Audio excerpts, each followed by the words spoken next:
여러분을 축복합니다. 아멘. 오늘 골로새서 2장 1절부터 5절까지 말씀으로 하나님의 비밀인 그리스도, 하나님의 비밀인 그리스도, 이런 제목으로 말씀의 은혜를 나누고자 합니다. 여러분은 진리가 무엇이라고 생각하십니까? 유대 총독 빌라도는 요한복음 18장 38절에서 진리가 무엇이냐고 예수님께 물었습니다. 예수님은 진리가 무엇이냐는 빌라도의 질문에 대답하지 않으셨지만 진리가 하는 역할에 대해서 분명히 알려주셨습니다. 말씀 같이 읽습니다. 진리를 알지니 진리가 너희를 자유롭게 하리라. 아멘. 이 말씀은 저와 여러분이 진리를 알게 되면 그 진리가 우리를 자유롭게 한다는 말입니다. 힘들고 지칠 때, 혹은 도저히 나의 머리와 생각으로는 해답이 나오지 않을 때, 도대체 대안이 무엇인가, 아니 진리는 무엇인가 하는 문제로 고민하지 않으신 분은 없을 겁니다. 분명한 사실은 진리는 단순합니다. 진리는 절대 복잡하지 않습니다. 진리는 명확하고 분명합니다. 진리는 무엇과도 타협하지 않습니다. 어제까지 진리였는데 오늘 비진리가 될 수는 없습니다. 진리는 항상 같으며 동일한 결과를 가져다 줍니다. 예수님도 이 사실에 관하여 누가복음 6장 44절에서 다음과 같이 말씀하셨습니다. 같이 읽습니다. 나무는 각각 그 열매로 아나니 가시나무에서 무화과를 또는 찔레에서 포도를 따지 못하느니라. 아멘. 우리는 나무는 각각 그 열매로 안다는 예수님의 말씀을 깊이 명심해야 합니다. 왜냐하면 마태복음 7장 18절에서 좋은 나무가 나쁜 열매를 맺을 수 없고 못된 나무가 아름다운 열매를 맺을 수 없느니라고 주님이 분명히 말씀하셨기 때문입니다. 가시나무는 가시나무의 열매를 맺습니다. 무화과나무는 무화과나무의 열매를 맺습니다. 찔레는 찔레를 맺고 포도는 포도를 맺습니다. 짠물은 짠물을 내고 단물은 단물을 냅니다. 이와 같은 사실은 천지가 개벽해도 바뀔 수 없는 하나님이 정해놓으신 순리입니다.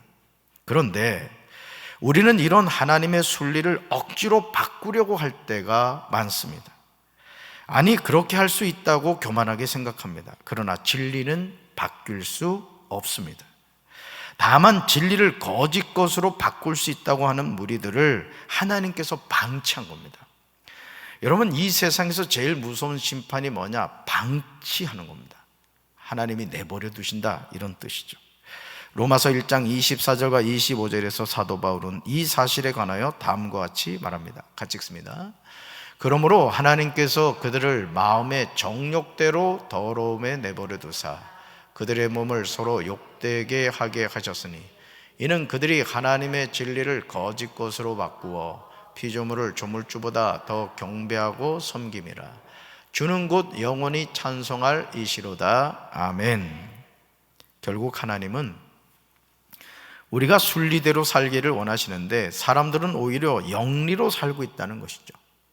다시 말해서 사람들은 하나님께서 주신 것, 많은 것 중에 순리대로 쓸 것을 바꾸어 영리로 쓰고 있는 겁니다. 가령 동성연애의 경우가 그렇습니다. 이런 타락한 사람들을 향한 하나님의 무서운 심판에 관하여 로마서 1장 28절에서 사도 바울은 또한 그들이 마음에 하나님 두기를 싫어하며 하나님께서 그들을 그 상실한 마음대로 내버려 두사 합당하지 못한 일을 하게 하셨다고 증언하고 있습니다. 즉, 하나님은 사람들이 하나님을 인정하기를 싫어하므로 사람들이 절대해서는 안 될 일들을 하게 타락한 마음자리에 내버려 두셨다는 거죠. 이게 무서운 거예요. 우리가 하나님 앞에 어떤 잘못을 했을 때 하나님이 그 즉시 이놈 너 그러면 안 돼, 즉시 하나님이 책망하시고 우리를 심판하신다면은 아마 모든 사람들이 하나님의 어떤 그 말씀의 두려움을 느낄 거예요. 근데 죄를 지어도 뭐 날벼락도 안 치고 아무 문제가 없단 말이에요. 그러니까 사람들의 간이 점점 커지는 거예요. 나중에는 하나님이 어디 있어? 이런 교만한 이야기까지 하게 된다는 겁니다. 결국 이것은 하나님을 아는 지식이 불필요하다는 사람들의 잘못된 마음 그대로 내버려둠을 의미하는 겁니다. 골로새서를 기록하고 있는 바울도 다메섹으로 가는 길에서 예수님을 만나기 전까지는 이런 상실한 마음, 다시 말해서 부패한 마음 한가운데 있었던 사람입니다. 근데요, 이 사도 바울이 자신의 서신서에서 고백하는 고백은 뭐냐면, 나는 하나님을 향한 열심을 가지고 있었다, 이 고백을 했다는 거예요. 그러나 실제로 하나님이 바라보실 때 그 사울의 삶은 하나님을 향한 열심이 아니라 오히려 하나님을 대적하는 삶을 살고 있었다는 거예요. 그 대적하는 행위가 뭐죠? 스데반을 죽게 만들고 예수 믿는 사람들을 잡아 죽이는 일을 했단 말이죠. 그러니까 오늘도 우리가요, 이 성령 안에서 바로 깨어있지 않으면 나는 열심히 하고 나는 신앙생활을 열심히 잘 믿는다고 생각하는데 하나님이 바라볼 땐 빵점 신앙생활을 할 수 있다는 거예요. 저는 우리 사랑하는 성도 여러분들이 영적으로 깨어있어 하나님이 정말 기뻐하시는 그런 성도들이 되기를 주님의 이름으로 축원합니다. 그러므로 하나님의 은혜로 예수님을 만나고 나니까 이 모든 것이 하찮게 여겨졌던 거예요. 그러니까 여러분, 우리가 참된 어떤 은혜를 처음 하게 되면 내 삶에 정말 중요한 게 무엇인가를 알게 되죠. 여러분, 사랑하는 사람이 우리의 곁을 떠난 이후에 대부분 느끼는 게 뭔지 아십니까? 아, 그 사람이 제일 중요했구나, 이걸 알게 되죠. 그전에는 사람 자체를 바라보는 것이 아니라 껍데기를 자꾸 바라본단 말이에요. 예를 들어 우리 아내들은 남편이 한 달에 말이에요, 돈 좀 많이 벌어왔으면 좋겠는데, 남편을 바라보는 게 아니라 남편이 가져오는 월급으로 은혜 받는 아내들이 많아요. 여기도 보니까 몇 명 있어요. 그러다 보니까 그런 것이 충족되지 못할 때 남편을 바가지를 긁고 남편을 무시하고 막 이제 이런 행동을 할 수 있다는 거죠. 근데 그 사랑하는 남편의 부재가 생겼을 때, 아, 남편이 가져오는 월급보다 남편이 더 중요했구나, 이걸 알게 된다라는 것이죠. 우리가 신앙생활함에 있어서 마찬가지라는 거예요. 그러므로 빌립보서 3장 2절로 3절에서 바울은 빌립보 성도들에게 당부하고 있습니다. 같이 읽습니다. 육체적인 할례를 받아야 한다고 주장하는 악한 자들을 조심하십시오. 그들은 마치 개와 같은 자들입니다. 우리는 참 할례를 받은 사람들로서 하나님의 영으로 예배드리며 예수 그리스도 안에서만 자랑합니다. 우리는 우리 스스로가 얼마나 믿을 수 없는 존재인지 잘 압니다. 아멘. 참 이 말씀 감동적이지 않아요? 우리는 우리 스스로가 얼마나 믿을 수 없는 존재인지를 잘 안다는 거예요. 그러니까 자신은 뭐에 대해 믿지 말라는 거예요. 이 세상에 흔히 그런 말을 해요. 믿을 놈 없네. 이게 진리입니다. 우리가 믿을 분은 누구밖에 없어요? 하나님밖에 없어요. 그러니까 남편이 실망시킬 때 그놈이구나 이래 생각하면 돼. 이게 나오잖아요. 여기 우리는 우리 스스로가 얼마나 믿을 수 없는 존재인지 잘 압니다. 성경에 나와 있잖아요. 바울은 지금 빌립보 성도들에게 유대주의를 따르고 이방인 개종자들에게 유대주의를 강요하는 자들에게 조심하라고 권면합니다. 이렇게 해야 구원받습니다, 저렇게 해야 구원받습니다.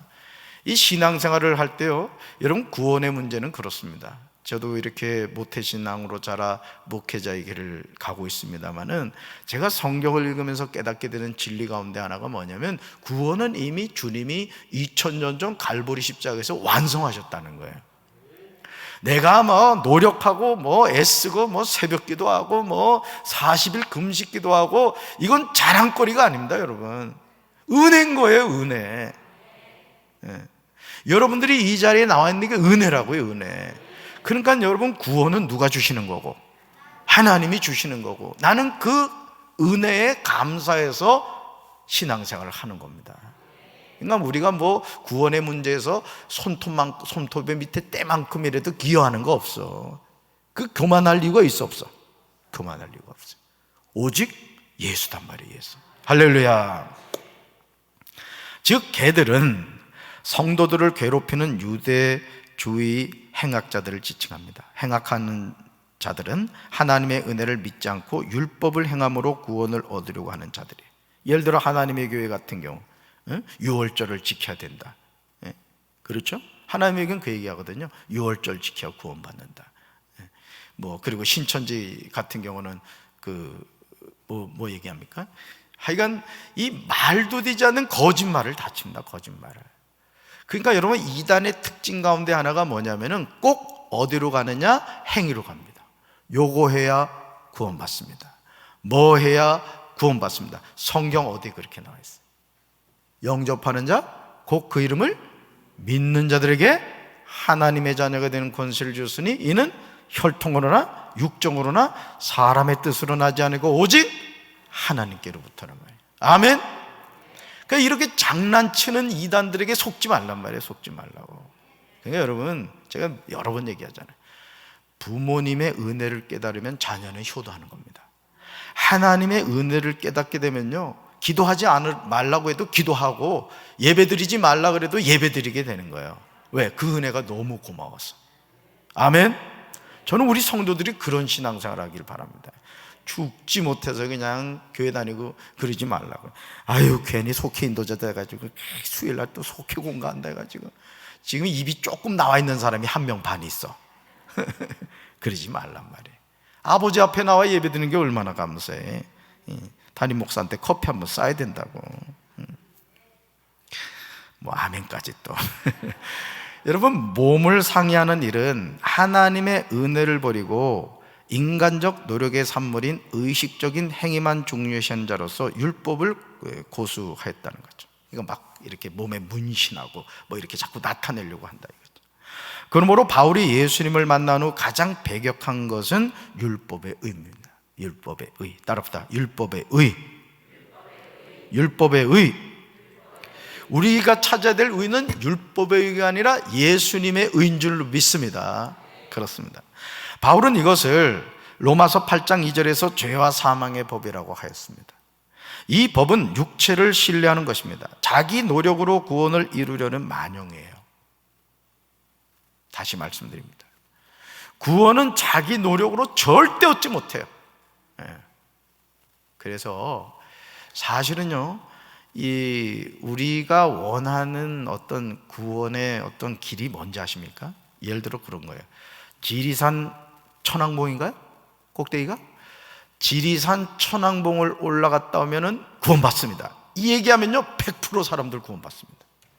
왜냐하면 사람들은 뭔가 행위를 통해서 성취하고자 하는 욕망이 있어요. 근데 이 예수 믿는다는 것은 이것도 아니고 저것도 아니고 뭐가 뭔지를 모르겠단 말이에요. 행위로 구원받는 게 아니다. 은혜로 받는 것이다. 이 인간 너무 답답한 거예요. 사실 율법의 의가 매력적인 거예요. 율법이. 공부 잘해야 천국 갑니다. 이래봐요. 사람들이 머리 싸매고 공부할 거예요. 신천지에서 여러분 그 시험 봐가지고 그 점수를 통과해야만 신천지 교도가 된다잖아요. 그러니까 우리 교인들도 시험 봐가지고 통과된 사람만 교인으로 인정합니다 하면 여기서 떨어질 사람 내가 볼 때 많을 것 같아요. 내가 너무 사랑이 많아가지고 시험을 안 보는. 여러분, 진리는 오직 예수 그리스도인 줄로 믿습니다. 다시 말해서 생명의 성령의 법임을 바울은 분명하게 깨달았습니다. 이러한 깨달음은 사도 바울의 모든 서신에서 분명하고 명확하게 기록하고 있습니다. 우리는 바울의 외침 속에서 중요한 헌신과 봉사의 3가지 원리를 발견하게 됩니다. 첫째, 따라합시다. 하나님의 성령으로 봉사해야 합니다.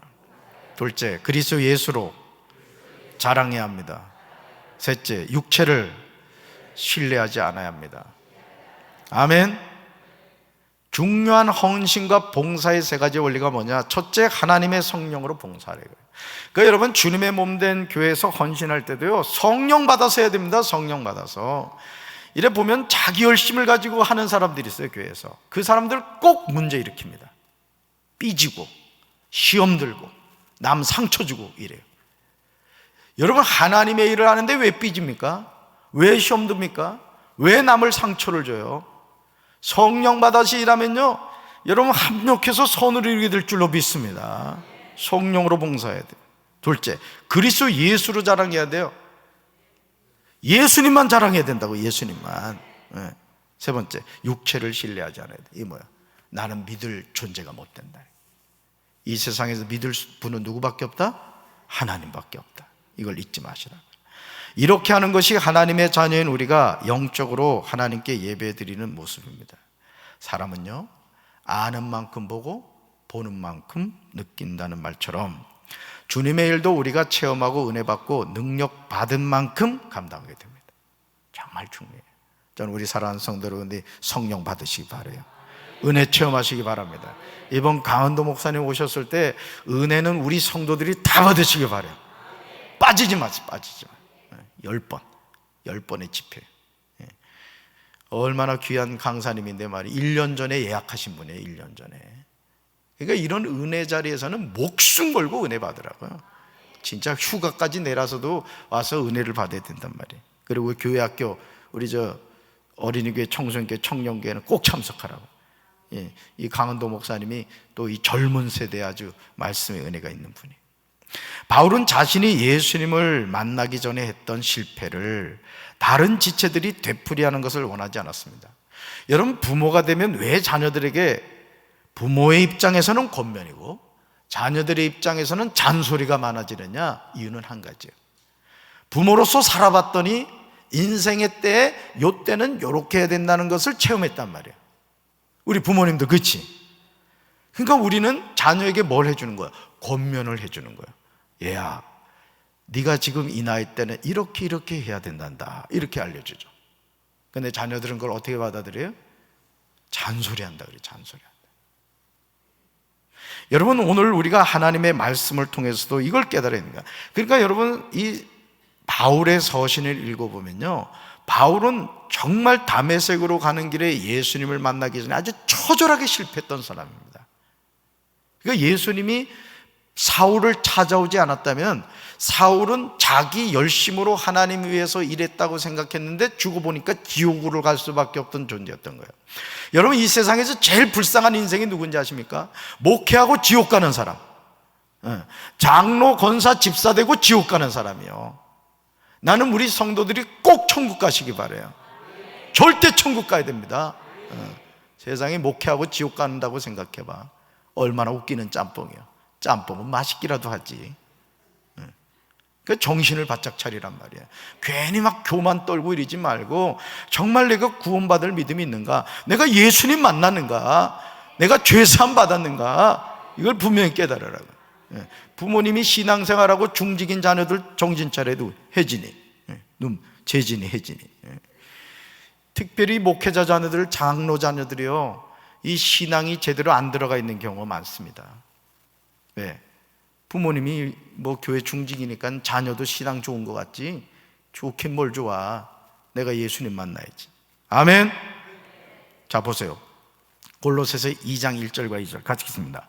내가 너희와 라오디게아에 있는 자들과 무릇 내 육신의 얼굴을 보지 못한 자들을 위하여 얼마나 힘쓰는지 너희가 알기를 원하노니 이는 그들로 마음의 위안을 받고 사랑 안에서 연합하여 확실한 이의 모든 풍성함과 하나님의 비밀인 그리스도를 깨닫게 하려 함이니. 아멘. 여기다 비추겠어요. 하나님의 비밀인 그리스도를 깨닫게 하려 함이니. 이 세상에서 어느 부모가 자신의 실패한 삶의 발자취를 자녀가 반복하기를 원하겠습니까? 우리 부모님도 그래, 안 그래요? 내가 실패한 인생을 살았는데 내 자녀도 실패한 인생을 살기를 바라는 부모가 어디 있겠습니까? 어느 선생님이 자신이 고생한 영역을 제자가 고스란히 답습하기를 원하겠습니까? 누가복음 11장 11절부터 13절에서 예수님은 이런 심정을 분명하게 말씀하세요. 같이 읽습니다. 너희 가운데 어떤 아버지가 아들이 생선을 달라는데 생선을 주지 않고 뱀을 주겠느냐? 또 계란을 달라는데 정갈을 주겠느냐? 너희가 악할더라도 좋은 것을 자녀에게 주려고 한다. 하물며 하늘에 계신 아버지께서 간구하는 자에게 성령을 주시지 않겠느냐? 아멘. 우리는 너희가 악하더라도 좋은 것을 자녀에게 주려고 한다. 하물며 하늘에 계신 아버지께서 간구하는 자에게 성령을 주시지 않겠느냐? 주님의 말씀을 주목해야 합니다. 아무리 악한 자라도 좋은 것을 자식에게 주기를 원하는 것이 부모님의 마음입니다. 바로 이와 같은 마음이 골로새 교회를 향하여 서신을 쓰고 있는 바울에게 있었던 거죠. 그래서 바울은 자신의 그 뼈저리고 처절한 실패의 경험이 있었기 때문에 바울 서신에서는 계속해서 예수 그리스도를 자랑하네. 예수 그리스도 똑바로 믿어야 된다, 예수님 잘 믿어야 된다. 바울 서신에서 계속 강조하는 내용이 그 얘기예요. 왜? 사울은 그 예수님을 대적하는 삶을 살았던 경험이 있기 때문에 그렇습니다. 바울은 고린도전서 4장 16절과 고린도전서 11장 1절에서 두 번이나 너희는 나를 본받는 자가 되라고 하였습니다. To imitate me 이랬어요. 나를 본받는 자가 되라는. 우리는 바울이 권면하는 말을 교만으로 보면 안 됩니다. 오히려 죄와 사망의 법에서 신음하였던 자신의 과거를 돌이켜보면서 자신이 영적으로 돌보는 성도들이 자신의 전처를 되밟지 않게 되기를 원하는 아비의 심정을 느낄 수 있어야 되는 거예요. 제가 여러분들에게 지옥 가면 안 됩니다, 예수 믿고 꼭 천국 가야 됩니다, 이걸 여러분 기분 나쁘게 생각하지 마세요. 저도 여러분들한테 듣기 좋은 얘기 할 수 있습니다. 잘하고 있습니다, 훌륭합니다, 그렇게 믿으면 천국 갑니다. 달콤한 얘기 할 수 있다고요.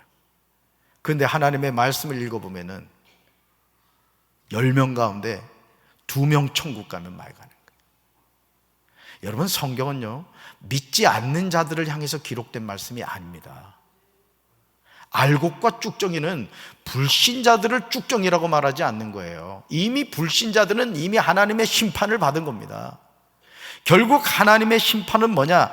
믿는 자들 안에서 나타나는 거라는 거예요. 아멘이십니까? 그러니까 알곡 되셔야 돼요. 예수 잘 믿어야 된다고요. 할렐루야.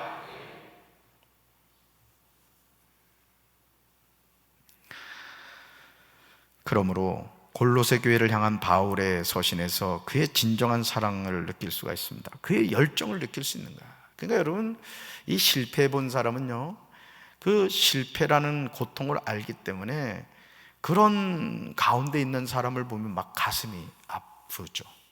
그렇습니다. 저도 이 개척교회 목회를 해봤기 때문에 개척교회 목회하는 목회자들이 이렇게 보면은 정말 가슴이 아픕니다. 그래서 제가 여러분들한테 부자가 되라는 거예요. 정말 여러분들 성부가 되세요. 거룩한 부자가 돼서 여러분 자녀 이름으로 성전도 건축하고 말이에요. 선교사 한 가정을 전적으로 말이에요 생활비 전체를 책임질 수 있는 그런 멋진 성부가 되십시오. 별로 믿어지지 않으니까 아멘 별로 안 하니. 그런 멋진 부자가 되라고. 그럼요. 여러분, 그가 자신의 서신에서 한결같이 하나님의 뜻으로 말미암아 그리스도 예수의 사도된 바울이라고 고백하는 이유를 깨닫게 됩니다. 골로새서 2장 1절로 5절에서 우리는 바울이 어떻게 힘쓰는 것, 다시 말해서 바울이 말씀으로 말미암아 골로새 교회 성도들이 얻게 된 것이 무엇인가를 알게 됩니다. 첫째, 같이 읽어볼까요? 마음의 위안을 받습니다. 아멘. 골로새 성도들이 마음의 위안을 받았다는 내용은 골로새서 2장 2절 상반절에 나옵니다. 바울은 거짓 교훈들과 대적하여 투쟁하고 있는 골로새 교회 성도들을 위해 중보 기도로 돕고 있음을 밝힘으로 그들을 위로합니다.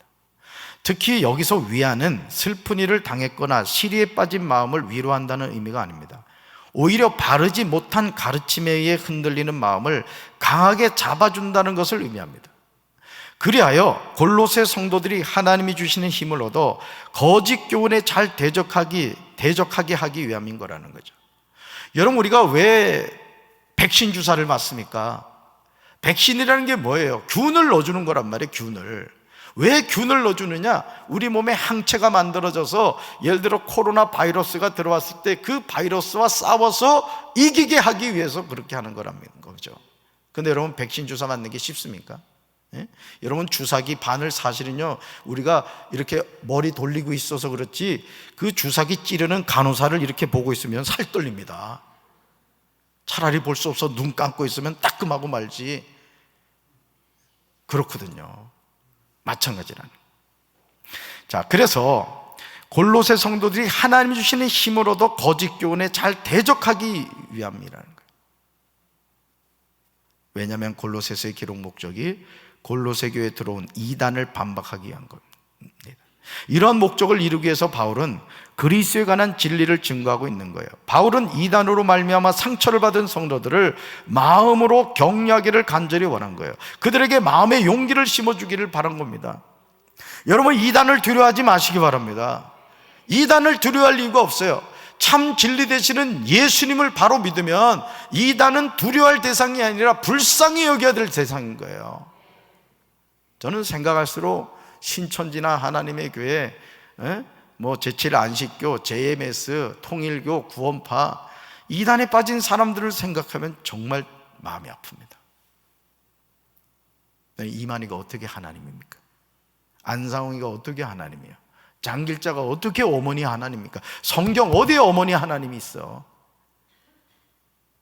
그런데 그런 거짓 이단에 속아 넘어가가지고 자기 영혼을 지옥에 빼앗긴다는 걸 여러분 생각해 보시라고요. 제가 말씀드렸죠. 이단에 빠진 사람이 접근하면은 2번 다시 그들하고 교제하지 마십시오. 말을 섞지 마세요. 여러분의 영혼에 때가 묻습니다. 때가 묻어. 아멘. 똥이 무서워서 피합니까? 더러워서 피하지. 이단들하고는 상종을 하지 마세요. 아멘. 놀러 가지도 말아요. 자, 2번째 볼까요? 같이 읽습니다. 사랑 안에서 연합합니다. 아멘. 우리 주변에 있는 이단의 특징을 보시면 그들은 한결같이 분리하는 역할을 해요. 여러분, 이단이 뭐죠? 이단이란 자기가 믿는 종교의 교리에서 어긋나는 이론이나 행동이나 그런 종교를 말합니다. 바울은 디모데후서 4장 4절에서 강조해요. 같이 읽습니다. 그들은 진리를 듣지 않고 꾸민 이야기에 귀를 기울일 것입니다. 아멘. 이 말씀을 잘 기억하세요. 그들은 뭘 듣지 않는다? 진리를 듣지 않아요. 진리가 뭐예요? 예수란 말이에요. 예수. 예수님의 말씀을 듣지 않아요. 그리고 보세요. 꾸민 이야기에 귀를 기울인다는 거예요. 꾸민 이야기가 뭐예요? 거짓말을 말하는 거예요. 거짓말. 이단에 빠진 사람은 성경이 가르치는 것을 들으려 하지 않고 잘못된 길로 인도하는 사상에 꼬리를 살랑살랑 흔들며 따라갑니다. 어린 시절 저는 그 시골에서 자랐기 때문에 고기를 먹을 길이 없었어요. 소를 잡아먹습니까? 돼지를 잡아먹습니까? 그러니까 시골에서 먹을 수 있는 것이 뭐냐? 똥개. 똥개는 또 새끼도 많이 나요. 그래서 일정한 기간 잘 키웠다가 때가 되면 이제 모시고 가는 거야. 근데 이 녀석이 죽는지도 모르고 꼬리를 흔드는 거야. 지금 이단에 빠진 사람이 그렇다는 거야. 꼬리를 살랑살랑 흔들고 가서 결국 주인과 한 몸이 되어서 돌아오죠. 이제 그렇게 된다는 거예요. 여러분, 성경에서 가르치는 진리에는 관심이 없다는 거예요. 여러분이 신앙생활을 똑바로 하기 위해서는요, 이 성경 말씀이 진리라는 사실을 분명히 깨닫고 이 말씀을 늘 읽고 묵상하시기 바랍니다. 그걸 아셔야 돼요. 그러니까 신앙생활 하면서 성경을 읽지 않는다는 것은 이거는 상당히 심각한 겁니다. 오랜 동안 교회를 다니는데도 성경을 안 읽어요. 여러분, 매일 성경 있습니까? 어째 대답이 없어? 매일 성경 있습니까? 읽으셔야 됩니다. 이 생명의 양식이야. 따라서 성경은 생명의 양식입니다. 아멘. 결국 어떻게 돼요? 오직 잘못된 길로 인도하는 사상에 빠져서 자신의 영혼을 도적질 당하고 마는 거예요. 우리 대학교 이제 입학하게 된 우리 자녀들 등 부모들 잘 들으세요. 지금 대학가의 신천지 하나님에게 온갖 이단들 엄청 많습니다. 자녀들 수시로 점검해야 돼. 가방도 까보고 스마트폰도 검사해 봐야 된다고. 아주 무서운 세상이 됐습니다. 정말이에요. 우리 자녀들을 미혹하는 이단들이요, 지금 이 학교에 얼마나 깊이 뿌리 박혔는지 몰라요. 여러분 아십니까? 심지어는요, 신천지나 이단에서요, 의도적으로 신학교를 보냅니다. 신천지인데 신천지 학생을 신학교에 보내는 거예요. 그래서 정규과정을 졸업하고 목회를 나가는 거예요. 근데 얘는 신천지인 거예요. 얘는 하나님을 믿는 게 아니라 이만희를 믿는 거예요. 이런 일들이 있습니다, 여러분. 이게 남의 얘기가 아니에요. 요한복음 8장 44절과 45절에서 예수님은 이 사실에 관해 분명히 말씀하셨어요. 같이 읽습니다. 너희는 너희 아비인 마귀의 자식이므로 너희 아비가 원하는 것을 하고 싶어한다. 그는 처음부터 살인자였다. 그에게는 진리가 없으므로 그가 진리 편에 서지 못한다. 그는 거짓말을 할 때마다 자기 본성을 드러낸다. 이것은 그가 거짓말장이며 거짓의 아비이기 때문이다. 너희는 내가 진리를 말하기 때문에 나를 믿지 않는다. 아멘. 여러분, 이 말씀 놀랍잖아요. 너희는 내가 뭘 말하기 때문에? 진리를 말하기 때문에 나를 믿지 않는다. 예수님을 믿지 않는다는 거예요. 오늘도 여러분, 진리가 강단에서 선포될 때 성도들이 좋아할 것 같죠? 좋아하지 않습니다. 부모가 자녀에게 바른 말을 할 때 자녀들이 그거 잘 받아들입니까? 그러지 않거든요.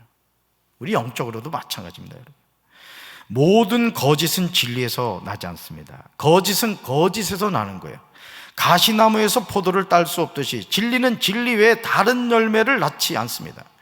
우리는 예수님의 이 말씀 가운데 진리가 그 속에 없으므로 진리에 서지 못한다는 내용에 주목해야 됩니다. 사랑하는 성도 여러분, 마귀가 못하는 일이 있는데 그게 뭔지 아세요? 참말을 못합니다. 마귀는 참말을 못해요. 거짓말만 해요, 마귀는. 왜냐하면 원수 마귀는 거짓의 아비이기 때문이에요. 그러므로 마귀가 하는 일마다 거짓말을 합니다. 그래서 습관적으로 거짓말 잘하는 사람은 마귀의 자녀입니다. 절대 거짓말하지 마세요. 아멘? 말을 옮기지도 마세요. 좋은 말은 옮겨도 돼요. 안 좋은 말은 여러분에게서 내가 여러 번 얘기하잖아. A라는 집사가 여러분한테 부정적인 불신앙적인 얘기하면 여러분에게서 딱 끊고 이렇게 얘기를 해요. 집사님, 2번 다시 나에게 그런 얘기 하지 마. 이렇게 하란 말이에요. 그걸 또 옆에다 옮기고 또 살을 붙이잖아. 플러스 알파. 그런 죄를 짓지 말라는 거예요. 아멘. 여러분, 마귀가 하는 것마다 죽이고 파괴하는 일입니다. 우리 주님은 살리는 일을 하는데 마귀는 죽이는 일만 합니다. 요한복음 10장 10절에서 예수님은 너무도 분명하게 이 사실을 말씀하십니다. 물론 여기서 도적은 거짓 선지자들을 대표하는 원수 마귀를 의미해요. 같이 읽습니다. 도둑이 오는 것은 도둑질하고 죽이고 멸망시키려는 것뿐이요, 내가 온 것은 양으로 생명을 얻게 하고 더 풍성히 얻게 하려는 것이라. 아멘. 그러므로 골로새서 2장 2절에서 바울이 사랑 안에서 연합하라는 것은 바울이 중보기도를 통해 영적 투쟁을 하는 목적이 교회의 구성원들이 사랑으로 서로 연결되어 교인들 모두가 온전히 서게 되어 분열되지 않고 거짓 교훈에 강력히 대항하기 위함이라는 거예요. 하나님은 죄인인 우리와 사랑으로 연합하시려고 아들을 주셨습니다.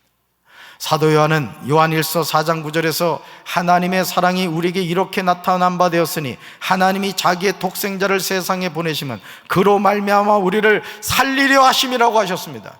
여러분, 예수님이 우리를 살려주시는 줄로 믿습니다. 마귀는 100% 우리를 죽입니다. 그래서 불신앙적인 생각을 갖게 되고 포기하게 만들고 낙심하고 절망하게 만드는 거예요. 절대 마귀의 거짓말에 속지 마세요. 여러분, 복받은 인생인 줄로 믿습니다. 여러분, 되는 인생인 줄로 믿습니다. 아멘. 늦어지는 것 같고 안 되는 것 같아도 하나님의 자는 반드시 승리하게 될 줄로 믿습니다. 자, 세 번째 볼까요? 같이 읽습니다. 원만한 이해와 모든 부요에 이릅니다. 아멘. 예수님은 부요하심에도 우리를 위해 가난해지셨어요. 그렇게 하신 이유는 오직 한 가지, 저와 여러분을 부요하게 하려 하심 때문입니다. 바울은 주님의 이와 같은 심정으로 골로새 교회를 향하여 얼굴은 보지 못했지만 자신이 얼마나 그들을 위하여 애쓰고 있는가를 고백합니다. 바울은 골로새 성도들이 통찰력을 가지고 거짓 교훈을 분별하여 대적하고 하나님의 비밀을 바로 깨달아 온전히 서게 되기를 위해서 중보기도를 한 거예요. 예수님이 우리에게 복음을 주시는 이유는 다른 데 있지 않습니다. 복음은 다이너마이터 같은 거예요. 다이너마이트, 즉 역동성이 있다는 거예요. 복음이 있는 곳에는 변화가 있고 복음이 전해진 곳에는 세상의 그 어떤 것과 비교할 수 없는 회심의 역사가 나타나게 될 줄로 믿습니다. 저는 우리 교회가 다이너마이트가 되길 바랍니다. 복음의 역동성이 나타나게 되길 바랍니다. 여러분이 신앙생활하는 것도 죽지 못해서 하는 신앙생활이 아니라 나 같은 죄인을 하나님이 구원해 주셨구나, 야, 내가 하나님의 자녀구나, 기쁨으로 감사하며 살게 되시길 바라요. 골로새서 1장 6절에서 바울은 이 사실에 관하여 분명하게 증언하고 있습니다. 같이 읽습니다. 이 복음은 온 세상에 전해진 것과 같이 여러분에게 전해졌습니다. 여러분이 하나님의 은혜를 듣고서 참되게 깨달은 그날로부터 여러분 가운데서와 같이 온 세상에서 열매를 맺으며 자라고 있습니다. 아멘. 이 내용을 짧게 요약하면 이 복음이 열매를 맺어 자란다고 할 수 있습니다. 그러나 이 열매를 맺는 것과 자라는 역할은 사람에게 있지 않음을 우리 명심해야 돼요. 말씀 같이 볼까요? 나는 심고 아볼로는 물을 주었으나 자라게 하신 분은 하나님이십니다. 그러므로 심는 사람이나 물 주는 사람은 아무것도 아니요 오직 하나님께서 자라게 하신 것입니다. 심는 사람과 물을 주는 사람은 하나이며 각각 자기의 수고한 대로 자기의 상을 받을 것입니다. 아멘. 심는 이나 물 주는 이나 아무것도 아니라는 거예요. 그게 여러분, 우리는 주님의 말씀을 믿고 믿음으로 심는 겁니다. 심는 거예요.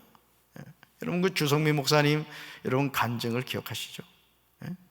그 오랜 기간 신학교 입학시험에 떨어지는 그 경험을 했습니다마는, 그럼에도 나는 하나님의 부름을 받았다, 나는 주의 종이 될 거다, 이 확신과 소망을 가지고 포기하지 않고 계속 도전했더니 나중엔 학력고사가 수능시험으로 바뀌어버렸잖아요.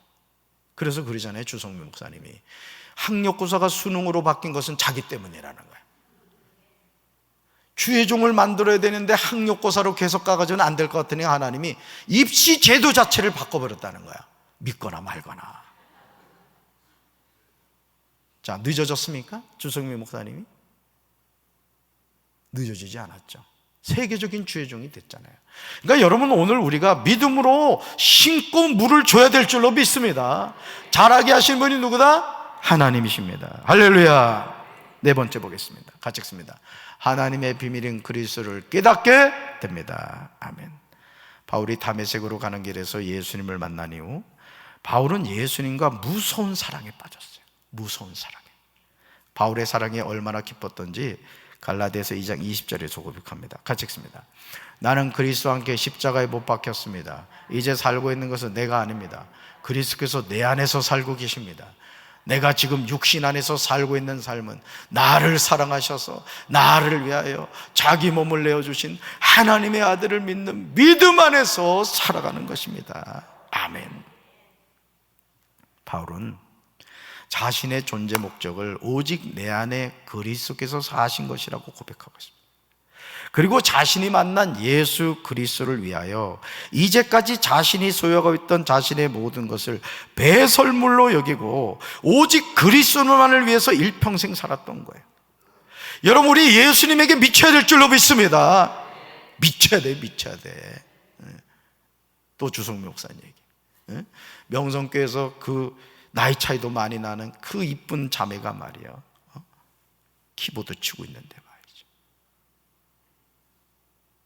나하고 결혼해야 된다. 삼각산 가가지고 100일 기도했다 그랬지? 그리고 어떻게 돼? 지금 그 사람하고 살고 있잖아. 그러니까 여러분, 우리가, 저도 그런 것 같아요. 저도 이렇게 목회자의 길을 가면서 미쳐야 돼. 어디다 미쳐야 되느냐? 예수에 미쳐야 된다고. 확 미칩시다. 양 미칠 거 제대로 미치자고. 누구한테? 예수한테 미쳐야 돼. 아멘.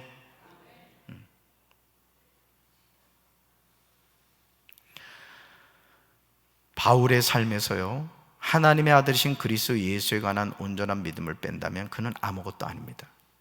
바울이 1차에서 4차 전도 여행을 하면서 성도들에게 간절히 원했던 궁극적인 목적은 오직 하나님의 비밀인 그리스도를 그들이 깨닫는 거예요. 그래서 바울 서신에서는요, 이 그리스도라는 표현이 많이 나옵니다. 예수, 그리스도, 이 표현이 많아요. 주 안에서. 왜? 자신이 주 밖에서 살았었기 때문에 주 안에서 살아가는 삶이 너무 중요한 걸 깨닫는 게 너무 중요한 거예요. 우리는 여기서 그리스도 자신이 하나님의 비밀을 알아야 돼요. 즉 하나님의 모든 계획과 지혜는 그리스도 안에서 나타나 있으며 그리스도를 통해서 하나님의 섭리와 지혜를 이해할 수 있습니다. 그래서 바울은 그리스도 안에서 드러난 하나님의 비밀을 깨달아 아는 것이 그들에게 궁극적으로 필요한 것임을 알리며 그것들을 위해서 중보기도를 한 거예요. 여러분, 예수님을 알아야 될 줄로 믿습니다. 예수님을 바로 알아야 된단 말이야, 바로. 그렇다면 그리스도 안에 있는 것, 즉 감춰진 것은 무엇일까? 골로새서 2장 3절에서 바울은 우리에게 두 가지 보화가 있음을 말합니다. 두 가지 보화. 첫째, 지혜의 보화. 따릅니다. 지혜의 보화.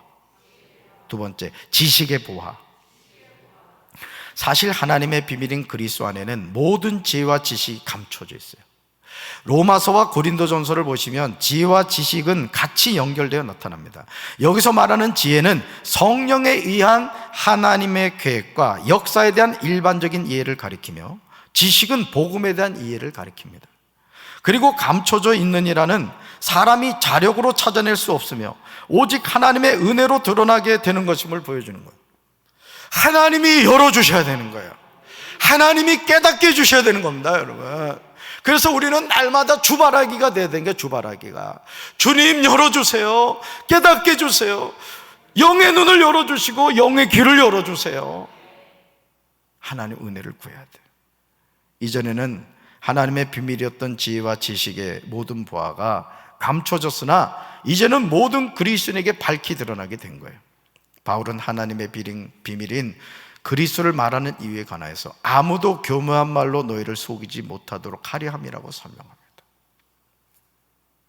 여러분, 오늘도 수많은 사탄들이, 마귀들이 여러분 미혹하고 있습니다. 한동안 주식 안 하면은 큰일 날 것처럼 막혔다. 그러니까 여러분, 이 유튜브를 여러분이 들을 때도 선별해서 들어야 됩니다. 어떤 그 유튜버가 그 얘기를 하더라고. 국가도 거짓말을 치고 유튜버들이 짜고 고스톱을 친다는 거야. 거짓말을 친다는 거야. 거기서 국민들이 놀아난다는 거예요. 그러니까 오늘 우리가 신앙생활 하면서도 여러분 복음서에 보면 예수님이 그렇습니다.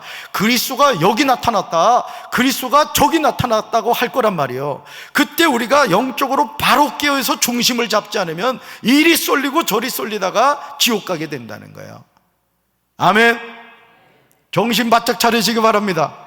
예수님 바로 믿어야 될 줄로 믿습니다. 결론적으로 골로새서 2장 5절에서 이는 내가 육신으로는 떠나 있으나 심령으로는 너희와 함께 있어 너희가 질서 있게 행함과 그리스도를 믿는 너희 믿음이 굳건한 것을 기쁘게 봄이라고 합니다. 이제 우리는 골로새서를 통하여 영적인 자녀를 양육하는 아비의 심정을 자세히 볼 수 있었습니다. 예수 그리스도는 하나님의 비밀임을 분명하게 알게 된 거예요. 그래서 성경의 주인공은 누구냐? 예수 그리스도입니다. 창세기부터 요한계시록 이르기까지 성경의 주인공은 둘도 셋도 아니에요. 오직 예수입니다. 예수.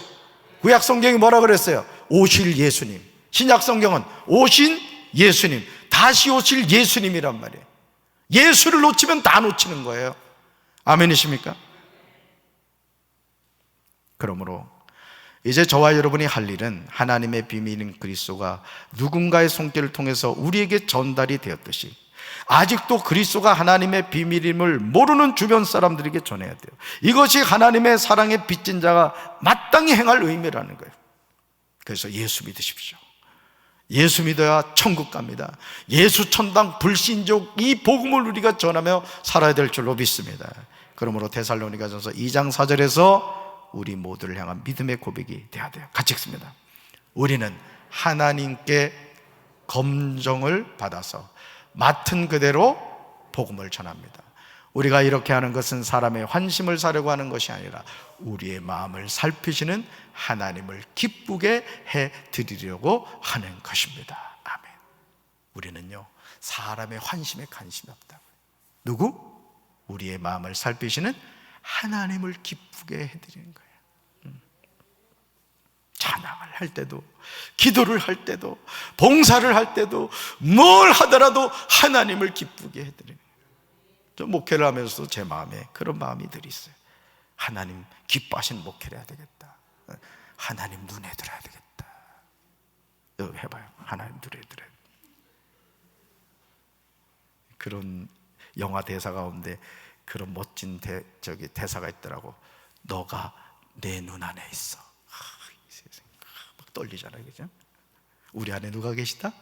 하나님이 계시다. 가슴에 손 얹겠습니다. 하나님 아버지, 이 땅에 많은 사람들이 있지만 부족한 것 많고 연약한 것 많은 저희들 하나님의 자녀 삼아 주시고 오늘도 예수 그리스도의 복음을 깨닫게 해주시니 감사합니다. 이단에 자신의 영혼을 팔아먹는 이들이 얼마나 많습니까? 정신을 바짝 차리고 근신하여 오직 예수님만 잘 믿는 믿음의 백성들 되게 하옵소서. 우리 사랑하는 성도들 구원의 분명한 확신을 가지고 승리하는 삶을 살게 하옵소서.